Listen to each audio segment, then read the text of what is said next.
গরুর কলিজা কিভাবে পারফেক্টভাবে পরিষ্কার করতে হয় এবং ভুনা করতে হয় দুটোই কিন্তু আজকের ভিডিওতে আমি শেয়ার করব। সবাই ফুল ভিডিওটা দেখে নেবেন। আমি এখানে 1 কেজি পরিমাণ গরুর কলিজা নিয়েছি।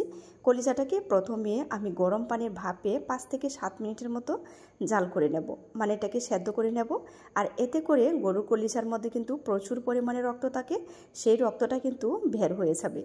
আর এই যে দেখতে পাচ্ছেন পানির কি কালার হয়েছে, যদি একটু রক্তও থেকে যায় যতক্ষণ আপনি ভুনা করবেন দেখবেন যে কালারটা একটু কালচে হয়ে যাবে, আর এই কলিজাটা খেতেও কিন্তু ভালো লাগবে না। তো আমি 5 থেকে 7 মিনিটের মতো এটাকে জাল করে নিয়েছি। এখন কলিজার উপর একটা স্কিন থাকে পাতলা, এটা কিন্তু উঠিয়ে ফেলে দিতে হবে, কারণ যখন আমি এটা ভুনা করব এটা কিন্তু একদমই সেদ্ধ হবে না। আমি একটু ছোট করে এখন কেটে নিয়েছি। তো এখন চলে যাচ্ছি রান্নার প্রসেসে। আমি এখানে 1 কাপ পরিমাণ রান্নার রেগুলার তেল দিয়েছি আর 1 কাপ পরিমাণ পেঁয়াজ কুচি দিয়ে দিচ্ছি। তো পেঁয়াজটাকে হালকা একটু সফট করে ভেজে নিয়ে এখন গোটা গরম মশলা দিয়ে দিচ্ছি। এর মধ্যে তেজপাতা, লবঙ্গ, দারুচিনি, এলাচ। তো কিছু সময় আবারও ভেজে নেব যেন মশলার ঘ্রাণটা একদম পেঁয়াজের সাথে মিশে যায়। এখন দিয়ে দিচ্ছি আদা রসুন বাটা, স্বাদ মতো লবণ। আর মশলাগুলো কিন্তু আমি ধাপে ধাপে অ্যাড করব আর কষিয়ে নেব।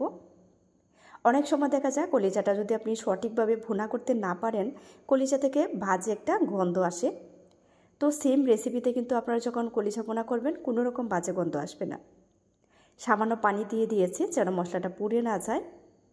এখানে জিরা বাটা দিয়ে দিলাম, ধনিয়া গুঁড়া, হলুদের গুঁড়া, মরিচের গুঁড়া। জিরাটা অবশ্যই বেটে দেওয়ার চেষ্টা করবেন, সুন্দর একটা গ্রান পাবেন। আবারও ভালো করে আমি কষিয়ে নিচ্ছি। মশলাটা কিন্তু অবশ্যই ভালো করে কষিয়ে নিতে হবে। কলিজা ভুনার মধ্যে কিন্তু মশলার পরিমাণটা একটু বেশিই যায়। আমি কলিজাটা দিয়ে এখন একটু সময় নিয়ে কষিয়ে নেব। 15 থেকে 20 মিনিটের মতো আমি এটাকে কষিয়ে নেব। কখনো ঢাকনা দিয়ে ঢেকে রাখবো, আবার ঢাকনাটা খুলে এটাকে নেড়ে ছেড়ে দেবো যেন নিচে লেগে না যায়, সেটা কিন্তু অবশ্যই খেয়াল রাখতে হবে।